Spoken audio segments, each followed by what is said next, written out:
Então, vamos começar a nossa palestra. Então, essa palestra que está agregando pessoas aqui de vários locais aqui do Brasil, com várias relações, vários tipos de relação com as pessoas com autismo. E aí, o nosso tema hoje é: o autismo chegou em minha escola. O que fazer? Eu acho que essa é uma pergunta que acredito que todos nós nos fazemos, né?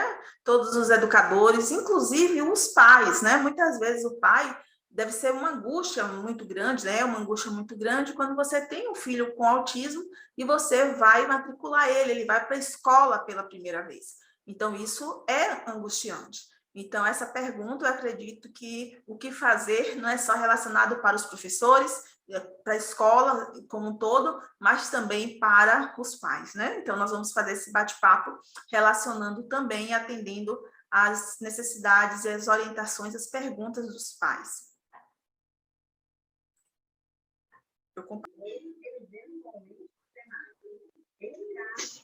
Eu peço que vocês deixem mudo, estou tentando mutar todos vocês. Ok? Vamos começar. Então, pessoal, quando a gente fala que o autismo chegou na nossa escola, isso muitas vezes hoje, né, em pleno 2022, ainda nos assusta. Claro que nós também viemos agora de uma pandemia que muitas vezes esse retorno à aula presencial, depois desses 2 anos de pandemia, está sendo um processo de readaptação para todos, para os professores e para os alunos. Agora, imagine isso para as crianças com autismo, ou crianças com vários transtornos e deficiências. Como tem sido ainda mais difícil para todos eles e para essas famílias. Quando nós hoje, em 2022, falamos da inclusão de pessoas com autismo, e muitas vezes, como eu falei logo no início, tem tantas perguntas ainda sobre esse tema, é muito importante a gente lembrar que existe lei. Então, sobre a matrícula e a inclusão das pessoas com autismo, tudo que nós vamos falar aqui hoje são questões que estão na lei, ok? E quais são as leis? Então, nós temos a lei específica de autismo, que é a lei de 12.764, de 27 de dezembro, tá? De 2012, viu, pessoal? Eu coloquei, inverteu aí a data, ficou 2021. A data é de 2012. Então, eu até já fiz um Reels aqui no canal no Instagram, lá no Instagram, né? Falando sobre isso. Então, nós já estamos há 10 anos da Lei Berenice Piana. E nós lembramos, eu lembro como se fosse hoje, o dia que a Lei Berenice Piana foi sancionada. Na época, nós estávamos na inauguração de uma AMA que nós montamos aqui em Valência. Então, nós estávamos assim, nós participamos desse processo com muita alegria. Só que hoje, quando a gente abre a Lei Berenice Piana, nós vimos que passou 10 anos e como a lei ainda não é cumprida.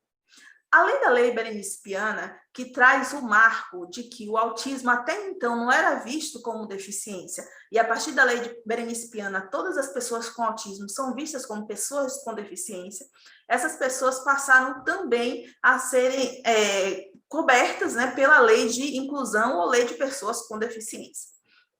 Deixa eu explicar um pouquinho isso para vocês. Geralmente, quando a gente falava a pessoa com deficiência intelectual, muitas vezes falava assim, pessoa com deficiência intelectual ou física ou sensorial.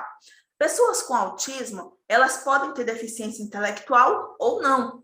Então, as pessoas que têm autismo, que têm deficiência intelectual, eram cobertas pela lei da pessoa com deficiência. Porém, a pessoa com autismo que não tinha deficiência intelectual ou que não tem deficiência intelectual, não era coberta. A partir da Lei Berenice Piana, todas as pessoas com autismo, independente de ter deficiência intelectual ou não, elas são cobertas e vistas como pessoa com deficiência. Então, elas começam a ser cobertas também pela lei da pessoa com deficiência e também pela lei de inclusão, sendo que a Lei Brasileira de Inclusão, ela veio depois da lei do autismo. A Lei Brasileira de Inclusão, ela foi ser sancionada em 2015.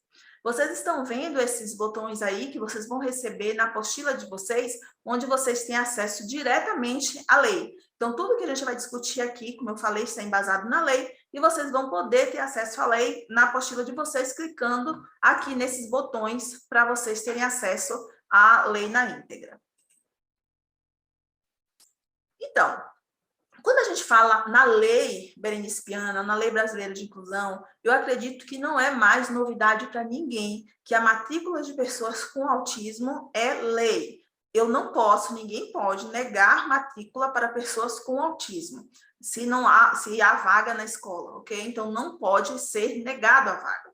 Inclusive, a Lei Berenice Piana deixa claro que matrícula de pessoa com autismo que for recusada, a instituição, seja ela privada ou pública, ela pode ser multada em até 30 salários mínimos. E, inclusive, com questões legais mais aprofundadas, se isso for reincidente. Então, não existe, eu acredito, né, que não existe mais dúvida em relação à matrícula, ao acesso à matrícula. Algumas pessoas me perguntam, mas e se a família também, muitas vezes a família vai matricular e não diz que a pessoa tem autismo? E a gente só vai descobrir quando a criança chega. Ok, é um direito da família. Claro que a família, é importante que a família passe para a escola a informação que a criança tem autismo, porém, não é obrigação da família dizer o diagnóstico, tá? Então, até porque, quando a gente fala em lei de inclusão, uma questão que a primeira coisa, uma das coisas que a gente tem que cair por terra. Muitas vezes a gente acha que a criança só vai ser beneficiada pela lei de inclusão se ela tiver laudo, se ela tiver um laudo médico que esteja lá com o CID de autismo. Isso não é verdade, tá? Então, a Lei Brasileira de Inclusão orienta que toda e qualquer pessoa que necessite de adaptações, ela não precisa necessariamente ter o laudo para ser coberta como uma criança que precisa dessas adaptações. Eliane, perdão. Diga, Celine.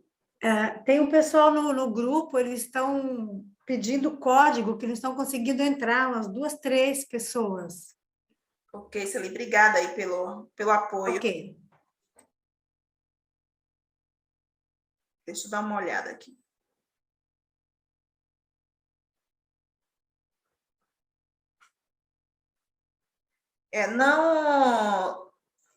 Não tem código, tá? Celine, se você puder me dar um apoio aí, porque não existe esse código, a pessoa tem que ver, não existe. Sim. A pessoa deve estar, ela que abriu aqui no iPhone, o ID da reunião, ela não está acessando pela inscrição no site. Sim, eu estou colocando para ela aqui conforme eu entrei. Ela deve estar tentando entrar como link do Zoom, e não consegue entrar pelo link do Zoom, tá? Só consegue entrar pelo ingresso do Simpla. Se a pessoa copiar, alguém está aqui na reunião, copiou o link e mandou para alguém, ela não consegue entrar. Então, ela tem que entrar pelo e-mail que tem lá com o acesso. Perfeito. Obrigada, Celine. De nada. Então, eu estava falando sobre a questão do acesso à matrícula, tá? Então, a criança tem direito ao acesso à matrícula dela, independente do seu diagnóstico. A partir do momento que a escola percebe que ela tem alguma dificuldade, se ela não já é informada que ela tem autismo, se já não é levado esse diagnóstico para a escola precisa se posicionar junto aos pais, conversar com esses pais. Não é função da escola fazer o diagnóstico, mas se ela percebe que existem alterações naquele desenvolvimento daquela criança, a escola necessita conversar com a família, para pedir que essa família leve essa criança para uma avaliação especializada. E durante minha trajetória toda, pessoal, eu sempre ouço muitas escolas falarem assim, mas Liliane, eu fiquei constrangida, eu percebi que a criança tinha, às vezes a escola fala assim, eu percebi que a criança tinha alguma coisa, mas eu preferi não falar, porque vai que eu fale para a família e a família não goste. Eu sempre falo a todos, pessoal, que nós somos os profissionais. Nós precisamos lidar com profissionalismo. Então, se eu percebo que a criança tem alguma dificuldade, que se a família não gostar, é um direito dela. Mas eu, como profissional, eu tenho a obrigação de falar, tá? Não vou chegar para a criança como professor e dizer, olha, eu acho que sua criança tem autismo. Eu não vou falar isso. Mas eu vou chegar para essa família, vou conversar com a coordenação, com a direção da escola, chamar essa família para pedir uma avaliação, dizendo que essa criança está apresentando alguns sinais que não correspondem ao esperado para a idade. O professor, ele tem um privilégio de, muitas vezes, ele fica na mesma série durante anos. Então, o professor conhece uma criança, o que é que se espera de uma criança de determinada faixa etária. Eu acho que melhor do que qualquer manual que a gente tenha de desenvolvimento infantil, o professor lidando com crianças ano após ano, ele percebe. Nós professores, nós temos um conhecimento, né, da prática mesmo, que muitas vezes, assim, eu brinco de dizer a idade da criança. Eu bato o olho na criança e digo, ela tem tal idade, não é? Porque até a idade a gente consegue presumir pela aparência da criança, pelo tamanho que a criança tem. Imagine os aspectos de desenvolvimento que estão vinculados com o nosso trabalho diretamente.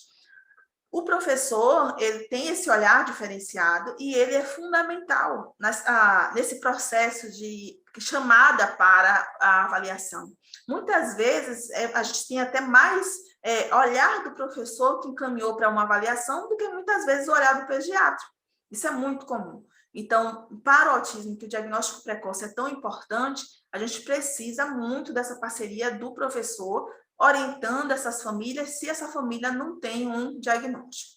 Eu percebi que o Jonatas levantou a mão. O que eu vou pedir a vocês é o seguinte: se vocês tiverem pergunta, coloca no chat, tá? Que à medida que eu vou falando, eu vou tirando as dúvidas de vocês. Porque às vezes vocês podem gerar uma pergunta que eu vou falar mais na frente. Então, vão colocando a pergunta de vocês no chat, tá bom? Então, a pessoa tem a família, né? Vamos dizer que a família já solicitou, já foi, né? A professora já solicitou uma avaliação, ou a família já levou o diagnóstico, né? E aí, o que fazer? O Jonathan não está conseguindo ouvir. Deixa eu colocar uma mensagem aqui para ele.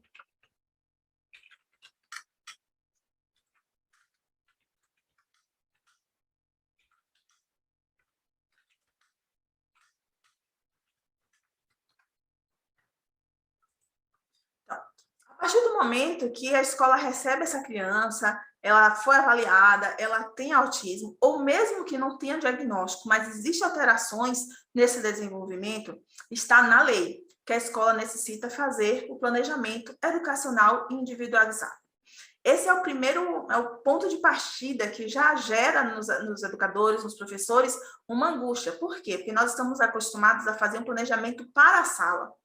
E desde sempre, desde quando eu comecei na pedagogia, ou no magistério ainda, porque eu ainda sou da época das normalistas, sempre a gente vinha com aquela discussão, né, que como seria bom se a gente tivesse uma turma homogênea, mas nenhuma turma é homogênea. Todas as turmas, elas são heterogêneas. A diversidade, independente de ter pessoas com deficiência ou não na sala, a diversidade, ela existe. E mesmo sempre, eu mesmo, desde sempre, desde o magistério, eu sempre buscava fazer algumas adaptações. Não tinha nome de PEI, não tinha nome de planejamento individualizado, porém, eu sempre buscava atender a essas especificidades do meu aluno. Claro que quando a gente fala agora de PEI, de planejamento, a gente precisa de um documento. O PEI é um documento que vai permear todo o desenvolvimento escolar dessa criança. Inclusive, o PEI ele tem valor legal até para o histórico. Então, se a sua criança, se você tem crianças com deficiência na sua escola, mas não tem PEI, é um grande primeiro erro que você está cometendo, tá? Então, é necessário ter um planejamento educacional individualizado com todas as adaptações e adequações que essa criança, ela precisa ter. Então, essa criança tem direito ao PEI, ela tem direito à adaptação de materiais, e são características que estão na lei, tá, pessoal? A criança tem direito à adequação curricular, o autista está lá na lei do autismo, ele tem um direito ao mediador escolar especializado e ele tem também direito a toda e qualquer medida que possa ser útil para promover a sua aprendizagem. O que é que isso quer dizer? Toda criança, toda pessoa, por ele ter autismo, ele vai precisar de tudo isso? Não, tá? Então, ele tem direito a tudo isso. Porém, todas as adaptações, tudo que você for fazer em relação a essa criança, precisa ser avaliado de acordo com o que é necessário para ele. Por exemplo, a questão do mediador escolar especializado. É algo que eu vejo, assim, muitas vezes, uma compreensão equivocada. Muitas escolas acham que, porque tem uma criança com autismo, ele precisa ter um mediador escolar especializado. Isso não é verdade, tá? Então, não são todos os casos que necessitam de mediador escolar especializado. Como não são todos os casos que precisam de adaptação de materiais. Tem crianças com autismo que conseguem acompanhar no livro da turma, no caderno da turma, sem precisar de material adaptado. Mas outras não. Tem crianças com autismo que conseguem seguir o currículo da série tranquilamente, sem adaptação ou adequação curricular, mas outras não. Tem crianças, inclusive, que pode acontecer o seguinte, ela pode não precisar de adequação curricular, ela consegue acompanhar o ritmo da turma em relação ao currículo, porém ela não consegue acompanhar o ritmo da turma em relação à atividade, ao material que ela utiliza. Então, daí ela não precisa de adequação curricular, mas precisa de material adaptado. Para ficar claro para vocês, eu lembrei de um determinado caso, que na verdade não é nem autismo, foi um caso de uma criança que eu atendi, de 5 anos, que ele tem a genesia de corpo caloso. Então, o corpo caloso é uma formação que nós temos entre hemisférios cerebrais, e ele tinha uma má formação no corpo caloso. Essa má formação gerava um déficit psicomotor muito grande. Só que essa criança não tinha problemas cognitivos. E quando ela veio justamente com 5, 6 anos, nessa fase de alfabetização, porque a escola dizia que ele não tinha condições de alfabetizar, porque a motricidade dele era muito ruim por conta da genesia de corpo caloso. Só que ele não tinha atraso de desenvolvimento. Era uma criança que tinha condição, inclusive ele era muito esperto até. Então, ele conseguia acompanhar a turma no nível da alfabetização tranquilamente. Agora, ele não conseguia fazer aquele tipo de atividade que exigia escrita. No caso dele, ele precisava de material adaptado. Ele poderia escrever com teclado, ele poderia codificar com letras móveis, ele não conseguia fazer a escrita. Mas ele tinha condições de acompanhar o currículo. Então, essa criança não ia ter adequação curricular, mas sim adaptação de material. Todas essas questões ele tem o direito, mas tudo, né? Por isso que eu coloquei o planejamento educacional individualizado em primeiro lugar, porque tudo isso ele vai ter o direito e vai ter acesso se é avaliado que é necessário. E onde é que vai estar isso registrado? No planejamento educacional individualizado. Então, não é uma coisa de dizer assim, eu vou dar aula para a turma e eu acho que hoje essa atividade Joãozinho não vai conseguir fazer, então eu vou mexer aqui nessa atividade para ele. Eu tomei essa decisão e eu fiz, e não está registrado em lugar nenhum. Não é assim. Tem que estar registrado no planejamento educacional individualizado, ok? Por quê? Por que é que precisa estar registrado? É uma pergunta que muitas vezes as pessoas me fazem. Elas me fazem a seguinte pergunta. Liliane, por exemplo, hoje no Brasil, está lá na LDB que nós podemos avaliar de forma qualitativa. Porém, o histórico exige uma nota. E aí, como é que eu faço? Se essa criança fez todas as atividades adaptadas, vamos dizer que ela está até no quarto ano, tá? Que já é uma série que geralmente todas as crianças já devem estar alfabetizadas. Mas vamos dizer que essa criança não está alfabetizada e eu fiz adaptação para ela. E ela foi para o 5º ano, em outra escola, né? Como é que essa outra escola que vai receber? O que é que ela vai achar da nossa escola? Eu já ouvi muitos professores falarem isso. O que é que ela vai achar de mim? O que é que ela vai achar da nossa escola?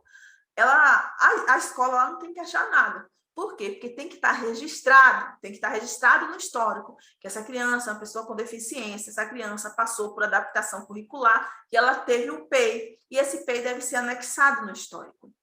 Aí o Wellington me perguntou aqui, e o que fazer quando a escola não tem PEI? Quando a escola não tem PEI, a escola precisa fazer o PEI. Então, precisa ser feito, tá? É lei, ele precisa ser feito o PEI, tá? É a primeira coisa. Então, se a escola não tem PEI, então não está sendo feita inclusão. Está sendo feito ajustes. Talvez o professor esteja lá, né, tendo que se rebolar para fazer ajustes para conseguir fazer uma inclusão com essa criança, mas efetivamente ela não está acontecendo. Então, precisa ser feito. Nós vamos falar sobre como fazer, isso aí a gente vai falar mais na frente, tá?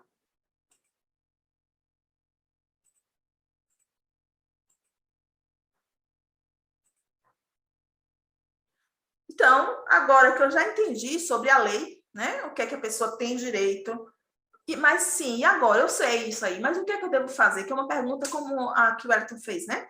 O que é que eu devo fazer agora? Minha escola não tem PEI, minha escola não tem adaptação de material, não tem adequação curricular, não tem mediador especializado, e agora? Né? Se eu pudesse aqui, a gente ia levantar as mãozinhas, né? E eu tenho certeza que um monte de gente ia levantar a mãozinha, que essa é a realidade, talvez de uns 90% ou mais, né? Eu estou sendo até boazinha em dizer 90% das nossas escolas. Então, a grande maioria das nossas escolas não está fazendo a inclusão como ela deve fazer. E por isso nós estamos aqui, né, pessoal? Nessa palestra sobre... Eu recebi a criança com autismo, e agora? O que é que eu devo fazer, né? E agora, o que é que eu vou fazer efetivamente para que essa criança seja incluída? Então, a primeira coisa, eu vou começar por onde, tá? Eu vou primeiro começar conhecendo o caso, conhecendo a criança. Primeiro, Quando eu digo assim, é muito comum, eu recebo muitas perguntas assim, Liane, eu estou com uma criança com autismo, me manda, quais são as atividades que eu posso aplicar com ela? Eu não sei. Por quê? O autismo é um espectro, e esse espectro é imenso, e ele é muito individual, não existe um autista igual ao outro. Hoje nós falamos dos níveis de suporte, nível 1, nível 2 ou nível 3 de suporte, porém eu conheço uma gama de crianças de nível 1 e cada uma, apesar de necessitar do nível 1 de suporte, mas cada uma precisa de um suporte em uma determinada área. Eu posso ter crianças que, inclusive, pode ter áreas que ela é nível 1 de suporte e pode ter áreas que ela é nível 2, porque tem áreas que ela é mais comprometida. No autismo, nós temos uma falta de linearidade no desenvolvimento, que muitas vezes não acontece em outras deficiências. O autismo, ele tem aquelas janelas, né? Então, tem crianças que têm um desenvolvimento muito bom na alfabetização e é muito ruim na matemática. Ou muito bom na alfabetização e é muito ruim na parte psicomotora. Ou tem crianças que são muito boas na matemática e muito ruins na alfabetização. Então, esse desnível de desenvolvimento, ele é muito característico no autismo. Por isso, inclusive, por isso que o espectro se torna tão individual, né? E daí eu não posso, apenas sabendo, recebendo um laudo, recebendo que essa criança é o F84, né, que agora mudou no CID-11, agora o código mudou. Então, quando eu recebo ali aquele código, aquele CID de autismo, aquele CID não está me dizendo nada, tá? Eu preciso conhecer essa criança. E para eu conhecer essa criança, eu preciso, sim, fazer uma entrevista com os pais. E primeiro, né, antes de chegar até a criança, eu vou primeiro conversar com os pais. No momento da matrícula, eu posso fazer essa entrevista com a criança, com os pais. Eu preciso conhecer o histórico. Como essa criança já frequentou outras escolas antes? Não ou não? Ela faz terapias? Quais terapias ou não? Há quanto tempo? Ela usa medicação? Ela tem agressividade? Ela tem autoagressividade? Ela tem sensibilidades auditivas de toque? Né? Ela tem sensibilidade olfativa? Eu preciso conhecer essa criança, tá? E a primeira coisa para eu conhecer é através de uma boa entrevista. Nós vamos ter um curso agora, e nesse curso a gente vai fazer toda essa parte de entrevista, dos formulários para preencher, a gente tem modelos para vocês. Então, eu preciso levantar essas informações. E essas informações, pessoal, elas precisam ser passadas para o professor. Por que eu enfatizo isso? Porque é muito comum nós termos crianças que têm autismo, que têm relatório, nós damos o relatório e quando muitas vezes nós vamos conversar com o professor nunca viu o relatório dessa criança. Às vezes o professor nem sabia que ela tinha autismo, sendo que a escola foi avisada. A escola tem lá o relatório, tem laudo e o professor não ficou sabendo. Então, a escola precisa fazer essa entrevista e passar essas informações para o professor. Então, esse é o primeiro ponto. Então, saber que a criança tem autismo não me fala muita coisa sobre ela. Eu tenho que conversar com essa família para conhecer mais sobre esse caso. A partir do momento que eu converso com a família, aí sim, eu vou conhecer a criança. Então, nessa entrevista, eu entrevistei a família me disse que se essa criança faz terapias, o que é que eu vou fazer? Eu vou entrar em contato com os terapeutas dessa criança. Dificilmente eu recebo uma escola que entre em contato comigo. Geralmente é as famílias que falam com a escola que a criança está e eu entro em contato com a escola. E não ao contrário. Então, as escolas, elas precisam fazer esse caminho invertido também. Então, qual é a criança está tendo terapia? Então, eu vou precisar entrar em contato com a terapia, com os terapeutas, para saber mais informações sobre essa criança. Até porque, lembre que tudo isso que eu estou falando para vocês, eles são pontos que vão ser necessários para você construir o P dessa criança. Então, eu preciso saber se a criança está em terapia, quais são os objetivos terapêuticos que estão acontecendo com essa criança. Porque é a partir desses objetivos terapêuticos que eu vou construir o planejamento individualizado dessa criança. Então, conversei com a família, levantei as informações, conversei com terapeutas, levantei as informações dos objetivos dessa criança. Mas eu vou pegar só essas informações sem conhecer a criança? Não, eu preciso conhecer a criança. Então, nesse momento, eu vou ter um contato com ela e fazer uma boa avaliação inicial. Aí, outra questão, que muitas vezes a escola também está muito acostumada, muitas vezes, a fazer avaliação, aquelas avaliações processuais, né? Mas todo ano a escola faz sondagem no início do ano. Lembra aquele momento que a gente faz aquela revisão, né? Sempre quando começa o ano, a gente faz uma revisão, até para poder a gente não só lembrar, a criança lembrar o que era passado, mas também para a gente saber qual ponto de partida que aquela turma está. Então, é necessário fazer sondagens com essa criança, fazer avaliações, que pode ser avaliações formais ou informais, para eu conhecer a criança, conhecer o que ela sabe e o que ela não sabe para o esperado naquela série que eu sou o professor. E quando eu tive esse contato com os terapeutas, eu tive o contato com essa família, eu levantei se essa criança precisa de mediador especializado. Quem é que solicita o mediador especializado? Quem solicita o mediador especializado são os terapeutas. Principalmente os terapeutas solicitam e encaminham para que o médico faça também, coloque no relatório dele a solicitação do mediador escolar especializado. Se essa criança tem um mediador escolar especializado, se ela precisa desse profissional, todo esse processo aí que nós estamos falando inicial, esse mediador precisa participar. É outra questão que muitas vezes a gente tem muita dúvida. Qual é o papel do mediador e qual é o papel do professor? O mediador, ele não é um professor particular da criança, como se o professor fosse o professor da turma, o mediador é o professor daquela criança. Não. O mediador, ele está ali no meio, né? Ele está ali para mediar, para fazer com que aquela criança consiga alcançar ou realizar as atividades que são propostas pelo professor. Então, o mediador, ele tem que estar numa sintonia muito boa com o professor, mas não é como se fosse um professor exclusivo, tá? Ele é o professor da turma, continua sendo o professor regente. O mediador está ali no meio para fazer a ponte, para ajudar essa criança a acompanhar os conteúdos escolares.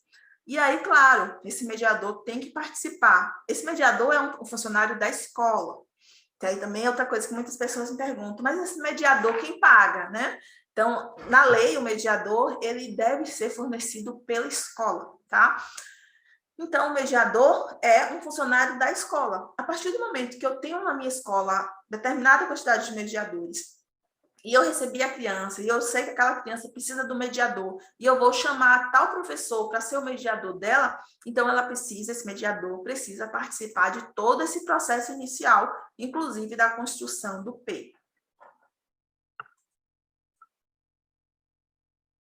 E aí, sim, depois que eu tenho todos esses documentos em mão, que eu já conheci a criança, já conheci a família, já conheci os terapeutas, agora é hora de construir o PEI, tá? Agora é a hora de... Quem é que constrói o PEI? É o terapeuta?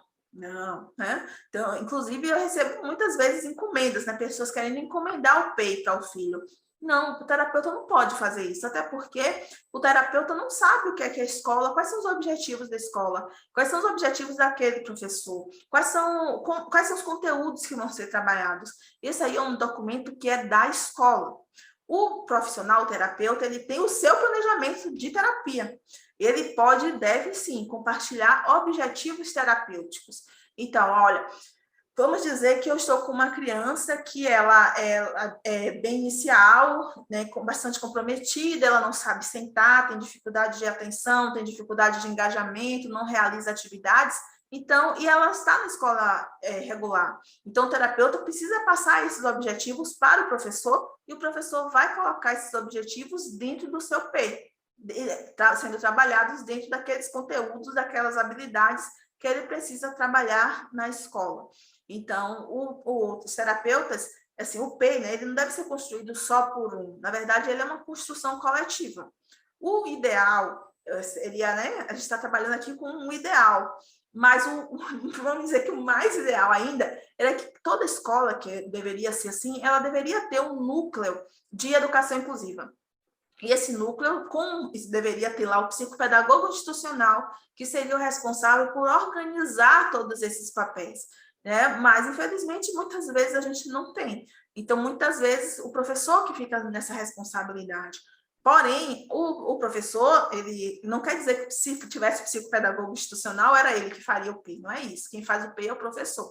O psicopedagogo, ele faria essa coordenação, né, de construção do PEI. Mas quando a gente não tem esse profissional, esse professor ele vai precisar, sim, estar em contato com o coordenador, é o coordenador pedagógico que vai ajudar, o mediador especializado vai ajudar. Então, os profissionais que trabalham na escola, eles devem ajudar nessa elaboração, tá bom? E aí, então, nós agora temos um PEI elaborado, nós conhecemos a criança, e aí agora é a hora de mão na massa, ou seja, a hora de começar a trabalhar efetivamente com essa criança. Antes de começar para o mão na massa, que é o momento que eu vou... Observe que tudo isso que eu falei é antes de receber a criança, né? Então, assim, a partir do momento, antes de começar as aulas, né? A partir do momento que eu recebo a criança, o que é que eu devo fazer para agora eu estar preparada para receber essa criança na escola, para começar as aulas dela? Eu vou abrir um parêntese aqui antes da gente ir para a hora do mão na massa, para que vocês façam algumas perguntas, antes da gente ir para a segunda parte. Então, alguém quer me fazer alguma pergunta?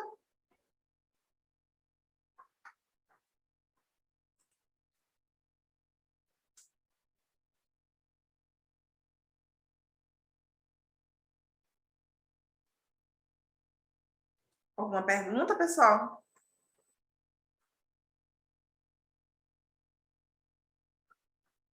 Não, ninguém? Acontece assim na escola de vocês? Será que tem alguma escola que vocês podem levantar assim? Na minha escola já está acontecendo assim.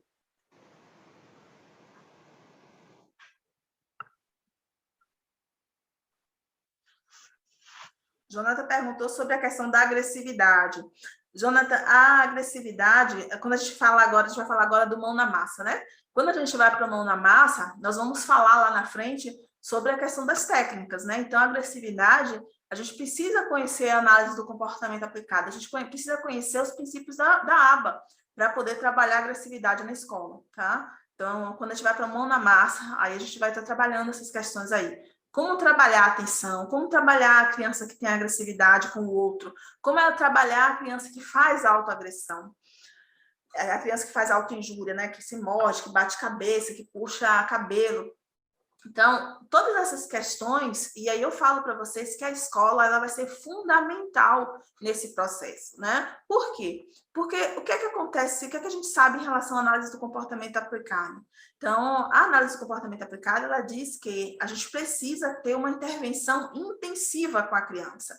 Então, quando o médico solicita lá uma intervenção de 20 horas de aba, de 40 horas de aba, quer dizer o quê? Que essa criança vai passar 20 horas, 40 horas na terapia? Não. Significa dizer que ela vai ter terapia aba com psicólogo, com fonoaudiólogo, com psicopedagogo, com as diversas modalidades de terapia que ela fizer. Na escola, ela precisa fazer intervenção aba na escola. Alguns casos, a gente consegue o AT, que é um profissional aba, aplicador aba, que vai para a escola fazer essa intervenção, mas o professor, na falta desse AT, o professor também precisa ter independência para ele saber como manejar esse comportamento. Então, o professor precisa ter conhecimento de aba para poder fazer essa intervenção, da mesma forma que os pais precisam, né? Na terapia, o que a gente sempre fala para os pais, os pais precisam ter o conhecimento, porque essas 20 horas, essas 40 horas de aba, significa que a criança precisa ter intervenção aba, intervenção no seu comportamento, todo o período que ela estiver acordada. E que período é esse? Ela vai viver trancada numa sala de terapia? Não. Ela vai ter aba, por exemplo, no momento que ela pega o carro para ir para a escola. Então, mas tem aba ali dentro funcionando. Ela pode ter aba na hora que ela vai visitar um supermercado, na hora que ela vai no restaurante. Na escola, geralmente, a criança fica 20 horas semanais na escola. Então, se a criança tiver aba na escola, a gente já garantiu 20 horas semanais de aba para ela. Então, todos os que estão envolvidos nesse processo precisam ter conhecimento de aba para poder intervir com essa criança. Ok? Mais perguntas? Mesmo que a família não concorde que sua criança necessita de atividades adaptadas e mediador, o professor deve fazer o PEI. Olha, Tiana, eu recomendaria que sim, que ele faria o PEI, e ela colocaria no PEI o que precisa ser feito e chamaria essa família para ela assinar. Se a família não concorda, então teria que estar registrado no PEI isso, que a família não está concordando com as adaptações, porque aí então a família vai estar se responsabilizando pela dificuldade que a criança vai ter, tá? Então, eu faria o PEI até como, na hora que, quando você faz o PEI, essa sua pergunta é bem interessante, porque assim, não é só você fazer o PEI e a família muitas vezes nem conhece o PEI, ela não conhece o PEI da criança. E aí, o que é que acontece quando a família não conhece o PEI? A família pode estar numa expectativa de determinadas habilidades que a criança ainda não tem condições de desenvolver. E aí você já deixou claro para a família o que é que você vai trabalhar. Por exemplo, isso é muito comum na alfabetização, né? Então, a família, eu já recebi famílias de dizer assim, Liliane, eu trouxe meu filho aqui para você, porque eu quero que você alfabetize ele, tá? E aí eu fiz a avaliação com a criança e a criança não tinha pré-requisito nenhum para iniciar uma alfabetização.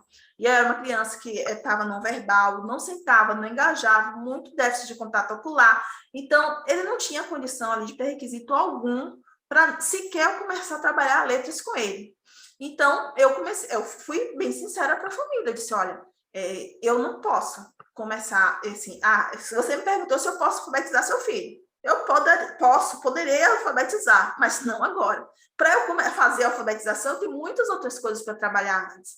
E aí, então, quando eu faço a avaliação na criança, quando eu faço, no meu caso, na terapia, quando eu faço o relatório da devolutiva, eu coloco os objetivos. Quais são os objetivos que eu vou trabalhar? Então, a família já sabe quais são os objetivos. E isso também ajuda a família a se acalmar também. Assim, muitas vezes, a família, algumas vezes não, a gente tem aquelas famílias que são bem resistentes mesmo.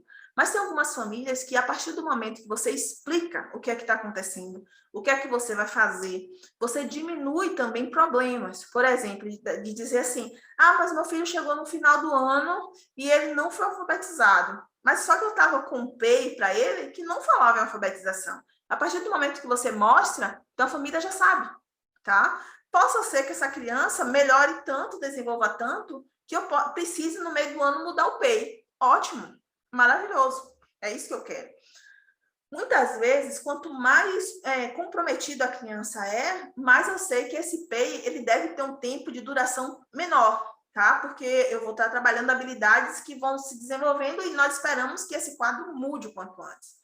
E eu posso precisar fazer, não quer dizer que eu vou fazer um PEI no início do ano que eu vou levar ele até o final do ano. E se melhorar o quadro?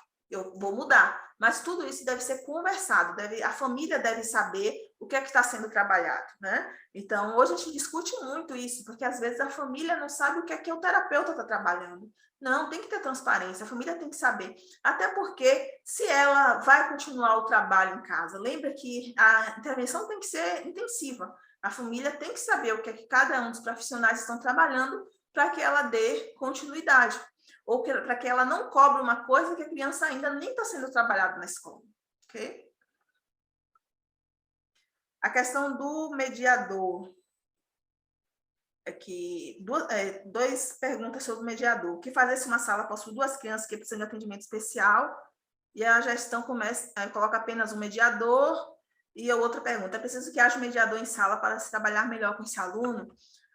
Então, o mediador, ele é individualizado, tá? Então, não existe aquela coisa assim, tem um mediador na sala para as crianças com autismo. Mediador individualizado. Cada criança, ela precisa ter o seu mediador, tá?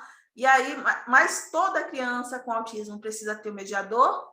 Não, tá? Depende do caso. Então, nem sempre, tem crianças que têm um funcionamento com mais independência que não precisam do mediador. O mediador é necessário quando a criança tem maior grau de dependência ou uma criança que tem um nível de hiperatividade muito grande, o déficit de atenção dele é muito significativo, daí ele precisa mais do mediador. Mas nem toda criança precisa. Na verdade, o bom mediador, eu sempre falo isso, eu já ministrei curso de mediador especializado e eu sempre falo isso. O bom mediador é aquele que se torna desnecessário, tá? Então, o papel do mediador é se tornar desnecessário. Ele ajudar a criança a ter autonomia para que não seja mais necessário o papel dele ali. Aquele é o papel dele, tá? É fazer com que ele se torne desnecessário. Mas, em alguns casos, ele é bastante necessário, tá? Mais alguma questão, pessoal?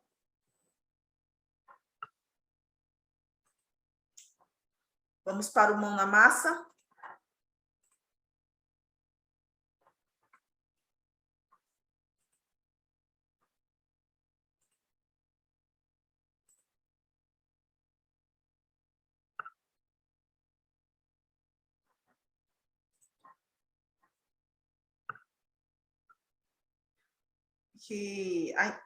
Deixa eu ver aqui mais uma pergunta. De Rosângela, ainda sobre o PEI. Toda criança com autismo precisa do PEI. Mesmo que ela acompanhe o currículo e atividades propostas para o grupo, eu recomendaria que fosse feito um documento e colocado que observação que ela acompanha o grupo. Na verdade, o planejamento educacional individualizado é quando precisa de alguma adaptação. Essa adaptação, ela não necessariamente, ela precisa ser adaptação de material ou curricular, né? Ou a presença de um mediador especializado. Por exemplo, uma criança que, vamos dizer, até fora do autismo, um TDAH que precisa fazer avaliação fora da sala. Isso é para estar registrado no PEI, tá? Ele deve ter um PEI onde qualquer adaptação que for feita na sala ou na escola para atender essa criança, ela precisa estar registrada em um documento, e esse documento é o PEI, tá? Então, dificilmente uma criança com autismo não vai precisar de nenhuma adaptação, tá? Alguma adaptação ela vai precisar. Nem que seja sentar na frente da sala da classe, né? Ou a sala com poucos estímulos visuais. Algumas alterações vai precisar ser feita, tá? O Wellington perguntou, melhor esclarecendo para criança da educação infantil. Não sei se ele se relacionava... você deve estar falando sobre a sua pergunta inicial, né? Quando há duas crianças que precisam de atendimento especial e a gestão coloca apenas um mediador. Na educação infantil, a gente já tem o papel do auxiliar de ensino, tá? Então, o auxiliar de ensino não é mediador, tá? Então, se na educação infantil, não sei se é esse o caso, a escola tem um professor e tem um auxiliar. Esse auxiliar não é mediador especializado, tá? Então, além do auxiliar da classe, aí ele vai ter, se necessário, se essa criança precisar, o mediador especializado. Depois você me diz, Wellington, se é esse o caso, tá? Pronto. Eu fiz o PEI, né? E aí, agora que eu fiz o PEI, eu tenho que fazer os ajustes, tá? Eu vou fazer agora, a partir do momento que eu tenho o PEI, que eu já estudei o caso, eu vou ver. Essa criança vai precisar de adaptação de material? Então, tá na hora de eu fazer, tá? Por que eu só posso fazer agora? Tá? Quando vocês me perguntam, me mandam mensagens, é muito comum eu receber mensagens assim: Liliane, recebi uma criança com autismo, me dá sugestão de atividade. Eu não tenho como te dar sugestão de atividade, porque eu não sei qual é o nível de funcionamento dessa criança. Por isso que, para eu fazer, aí muitas vezes o professor, também já recebi muita mensagem assim: Liliane, eu assumi uma sala de atendimento educacional especializado. Então, quais são os materiais que eu compro? O professor, ele banca, né? Ele compra material para botar lá na sala dele. E a professora quer saber qual material que ela vai comprar. E eu digo, não sei, tá? Porque não existe um material específico. Isso é uma coisa também, hoje, dia 1º de abril, é hora de tirar os mitos, né? As mentiras. Não existe material para autismo, tá? O material é para a criança. E, claro, a gente vai falar sobre ensino estruturado, que é uma forma de abordagem que funciona muito bem com o autismo, foi criada para pessoas com autismo. Porém, o próprio ensino estruturado ele vai ter fases de desenvolvimento. E da mesma forma que o mediador especializado, o objetivo é ele se tornar desnecessário, no ensino estruturado, toda aquela estrutura que a gente usa inicialmente, o objetivo dela é que ela vá sendo desnecessária e vá perdendo, à medida que a criança vai evoluindo, vai perdendo a necessidade daquela estrutura toda, tá? As adaptações é a mesma coisa, então o objetivo é que no início eu posso precisar fazer muita adaptação, mas o objetivo é que a criança vá aprendendo e eu vá podendo tirar essas adaptações no decorrer do processo, tá? E aí, como realizar essas adaptações? Para eu realizar as adaptações, é necessário eu ter um embasamento teórico. Nós já falamos aqui sobre aba, e agora eu vou falar sobre ensino estruturado. Obrigada, Celi. Então, eu tiro essas ideias, né, para criar ou adaptar material da onde? Né? Ou como é que eu vou lidar com essa agressividade da criança, ou com a criança que não sente, eu tiro isso da onde? Eu não tiro da minha cabeça, tá? Eu tiro de um referencial teórico. Hoje, que nós conhecemos Quais são os referenciais teóricos que têm melhor e maior evidência científica do seu funcionamento? É o ensino estruturado e ABA, tá? Por isso que tanta gente pede, os médicos solicitam, né, quando solicitam a terapia, ele coloca a terapia ABA. Hoje eu recebi uma prescrição de terapia Denver. Denver é uma abordagem ABA, tá? Só que foi colocado o nome Denver por ser uma ABA que a gente chama do ABA naturalístico, mas eu não vejo diferença entre os dois, né? Então, por que o médico pede? Porque justamente essas são as abordagens que têm a evidência científica. E aí nós vamos falar sobre eles agora. Então, quando eu coloco lá, se eu botar no Google, né? Às vezes a gente coloca atividade para autismo, vai aparecer um monte de atividade lá, que são atividades estruturadas. Mas aquela atividade estruturada, se eu não sei os princípios do ensino estruturado, aquela atividade pode não funcionar. E aí eu começo a dizer que é porque o ABA não presta, é porque o ensino estruturado não presta. Mas, na verdade, é porque eu não estou sabendo utilizar o ensino estruturado, o ABA. Tanto o ensino estruturado quanto o ABA, a gente faz a relação como uma moldura, tá? Ele pode e deve estar em todo o ambiente da criança. Então, ele se adequa, na verdade, não é um método, não existe o método do ensino estruturado, o método ABA, não, são referenciais teóricos, que existem técnicas, existem princípios e pode ser adaptado para qualquer demanda da criança. Como até citei para vocês, né? Até no carro para ela ir para casa, eu posso estar usando a estrutura do ensino estruturado e abordagem ABA. Valeu aqui pelos elogios de vocês.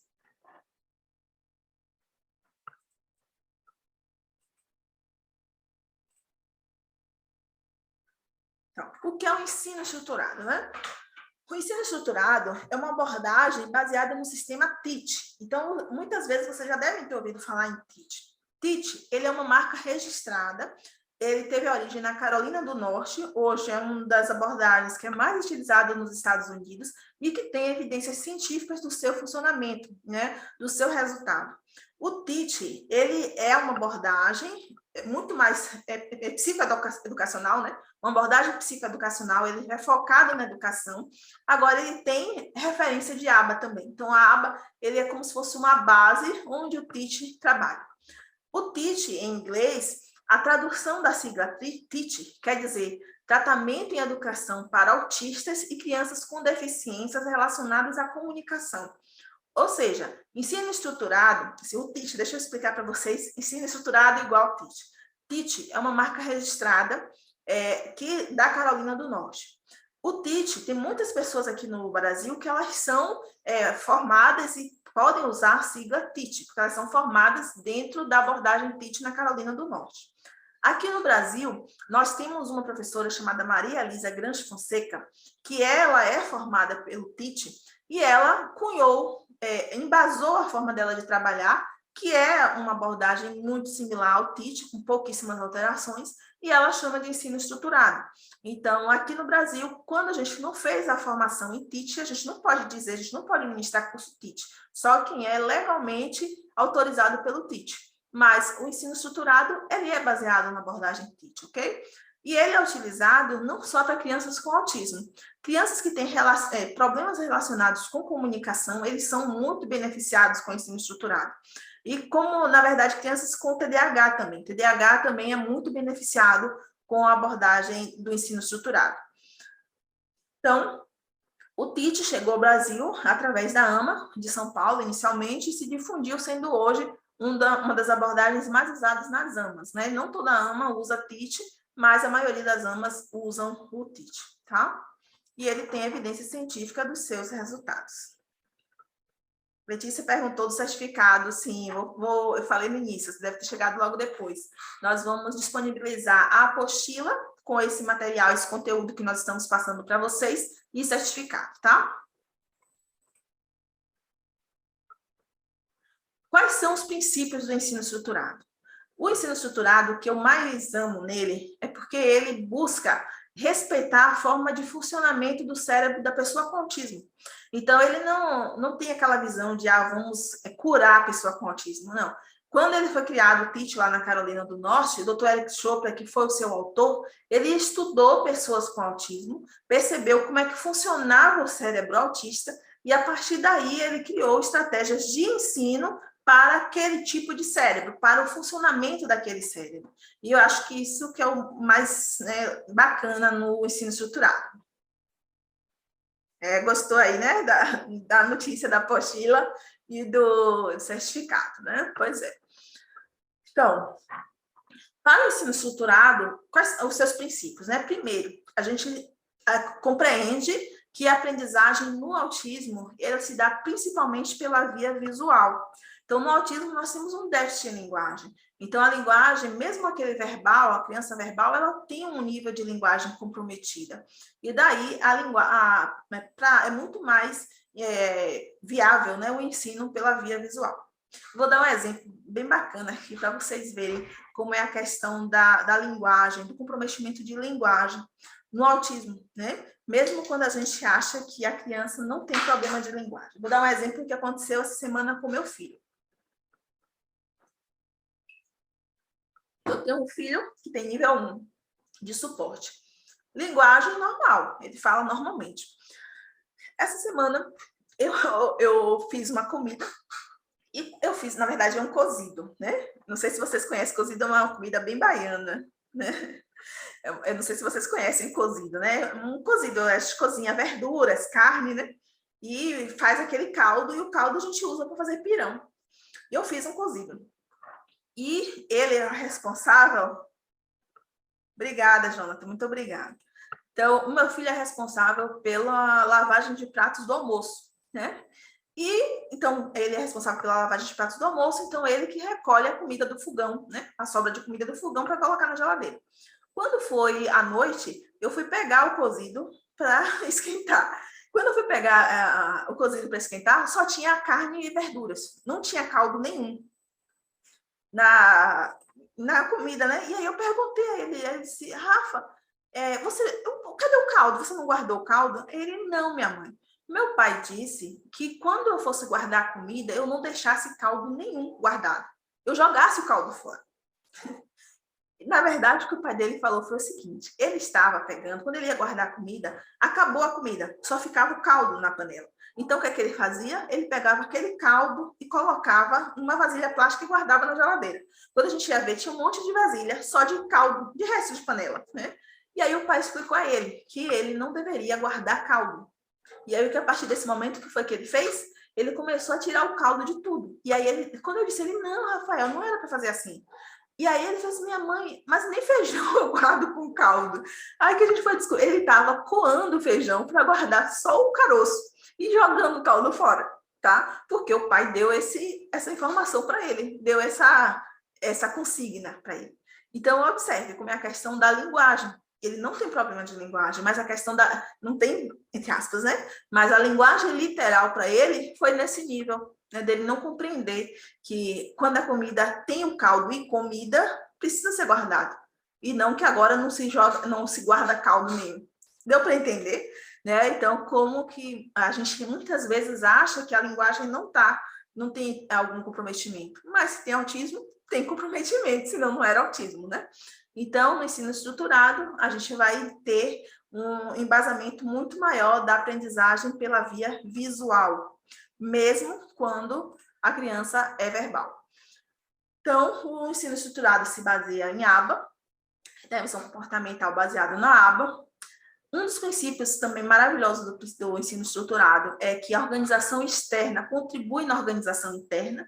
Então, vamos pensar que esse cérebro autista é um cérebro que é hiperestimulado. Então, ele tem muita estimulação interna e ele não consegue organizar todas essas informações. Logo, quando nós organizamos externamente, nós ajudamos esse cérebro a organizar internamente. Então, nós organizamos tudo na vida, na sala de aula, em casa, para que esse próprio ambiente ajude na organização do indivíduo. Também um dos princípios do ensino estruturado é a necessidade de previsibilidade e rotina, e o planejamento precisa ser individualizado e personalizado. O que quer dizer personalizado ali? Além de individualizado, né? Só existe planejamento para aquela pessoa, porque cada autista é único, e ele também é personalizado. Por quê? Porque eu posso ter um autista que adore, sei lá, ele adora Peppa. Eu acho que hoje em dia nem gosto mais de Peppa, né? Isso é na época que os meus estavam pequenos. Mas vamos dizer que tem uma criança com autismo que adora Peppa. E eu posso ter outra pessoa com autismo que tem medo de Peppa. E aí? Tá? Eu não posso pegar o material de Peppa que eu uso para um, mesmo que eles tenham o mesmo nível de atividade, e usar para o outro. Porque o que é motivador para um pode ser aversivo para o outro. Quando a gente trabalha com aba, com reforçadores, a gente vai entender muito isso. Então, aqui na clínica, os reforçadores, eu tenho fandango de lua, fandango, cada um é um fandango diferente. Então, porque o que é um fandango que um gosta, o outro não gosta. Não é reforçador. Né? Então, esse planejamento precisa ser personalizado de acordo com os interesses da criança também. A gente usa o próprio interesse da criança como reforçador.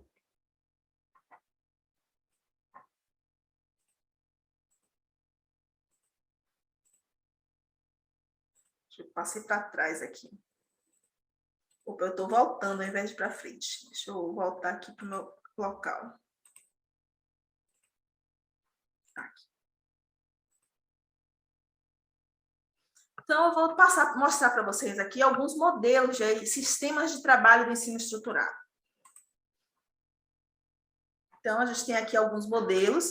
Cada modelo desse, aí vocês vão dizer assim, olha que legal, que interessante. Eu posso, por ver esse modelo, eu posso pegar e vou trabalhar isso aqui com o meu aluno? Não. Eu tenho que saber qual é o nível que ele se encontra. Eu coloquei aqui atividades de 4 níveis. O ensino estruturado, ele se divide em nível 1, nível 2, nível 3 e nível 4 de atividades. Então, esse aqui que eu botei a seta aqui é uma atividade de nível 1, onde exige motricidade fina e a criança vai colocar esses anéisinhos aqui nesse eixo móvel, né, que é uma cordinha aqui. Aí nós temos aqui do lado uma atividade de nível 2. Por quê? Porque aqui eu já exijo não só o passar de um recipiente para o outro, mas aqui vocês vão observar que tem o círculo e o retângulo, né? Então, o que é achatado e o que é circular, ele tem que diferenciar. Aqui eu já tenho uma atividade de nível 3, que já está trabalhando, quando começa a trabalhar com letras e números, então a criança já está no nível 3. E nós temos aqui um exemplo de atividade de nível 4. A criança está aqui aprendendo a fazer a adição usando a abordagem do ensino estruturado.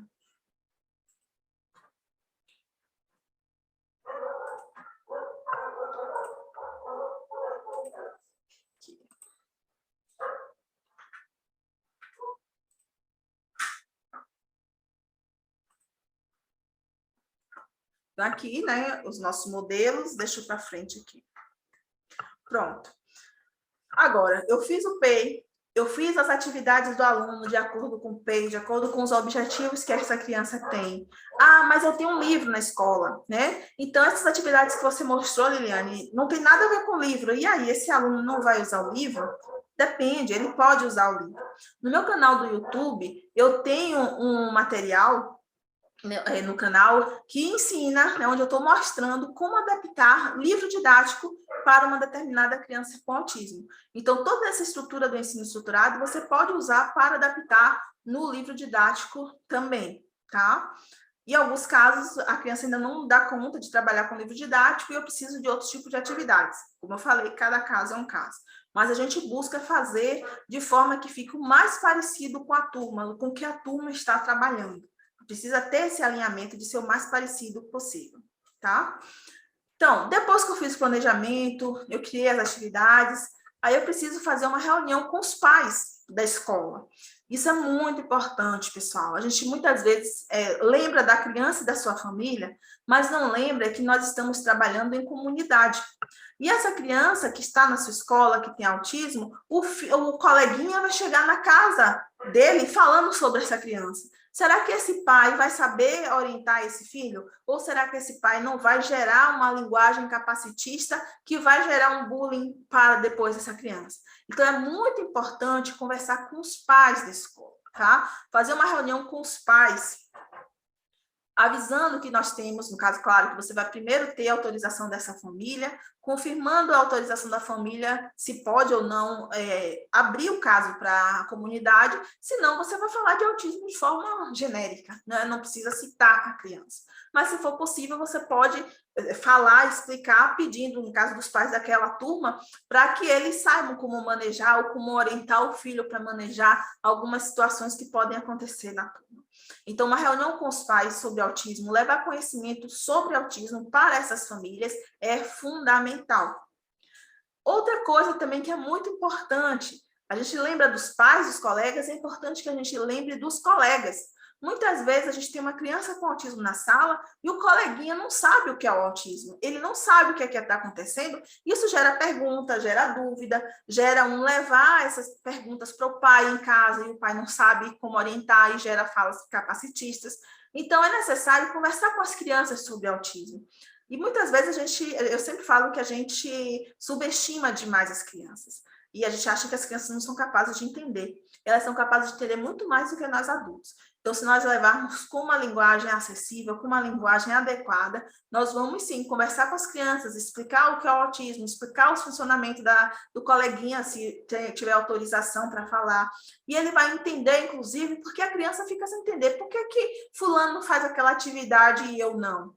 Ele vai saber que é porque aquela criança necessita de uma adaptação de material e que talvez ele precise de outros tipos de adaptação que aquela criança não precise. E daí a gente tem uma atmosfera de aceitar as diferenças. Então, é muito importante fazer um trabalho de conscientização com os colegas da turma, sejam eles crianças, né, ou adolescentes também. Se você já faz esse trabalho desde pequeno, na adolescência, essa criança já vai dominar, né, o processo de inclusão e a gente não vai ter tanto problema de bullying na escola. Então, a gente recomenda, sim, que faça esse trabalho com os colegas. É que eu pulei aqui de novo, mais do que deveria. E aí também vem toda a equipe escolar, né, pessoal? Então, muitas vezes, nós pensamos, a gente já pensou dos pais, nos colegas, mas a gente tem, será que a pessoa da cantina conhece, sabe como lidar com a criança? Será que o pessoal de serviços gerais vai entender ou vai saber lidar com a criança? Será que a portaria sabe lidar com a criança? Então, toda a equipe escolar, ela deve estar realmente sabendo como lidar ou como manejar determinados comportamentos para que assim a gente tenha uma atmosfera inclusiva na escola, né? Todos estão dentro dessa atmosfera inclusiva e sabem como agir em determinada situação ou compreender determinadas situações que podem acontecer. Então, tá vendo que é bastante coisa para ser feita, né? E aí eu pergunto a vocês, né? Percebeu o quanto de conhecimento o autismo traz para todos os envolvidos no sistema escolar? Eu faço essa pergunta para vocês porque, inclusive, eu fiz essa semana um material falando sobre isso.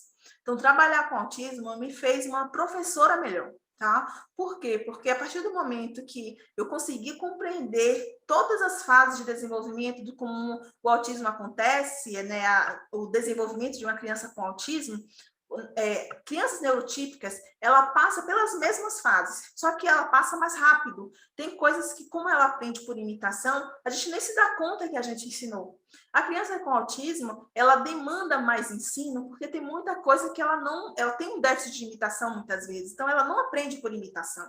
Daí a gente precisa ensinar o passo a passo. A partir do momento que eu aprendo a ensinar o passo a passo, eu me torno uma professora melhor. Eu me torno uma professora melhor para as pessoas com autismo e para os neurotípicos também, né? Então, olha quanto conhecimento aí o autismo traz. Mas para isso a gente precisa o quê? De formação. Então, a formação vai ser fundamental para conseguir conduzir esse processo de ensino-aprendizagem. Letícia levantou a mão. Não sei se você quer falar alguma coisa, Letícia. Você coloca no chat, por favor? Ah, tá. Logo depois eu vou abrir para vocês fazerem perguntas, mas você já coloca no chat, tá? E aí, pessoal, eu quero agora, como essa formação é fundamental, aí eu quero fazer o convite para vocês. A gente está com um curso aberto, tá? E esse curso é um curso que a gente fez, que ele é bem abrangente, que é um curso de intervenção educacional em autismo, baseado em ABA e ensino estruturado.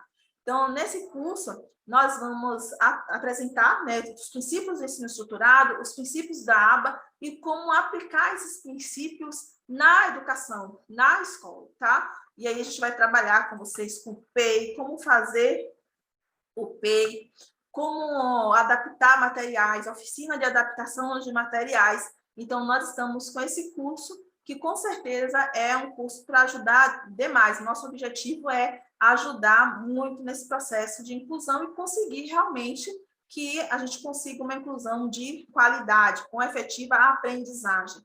Esse é o nosso objetivo.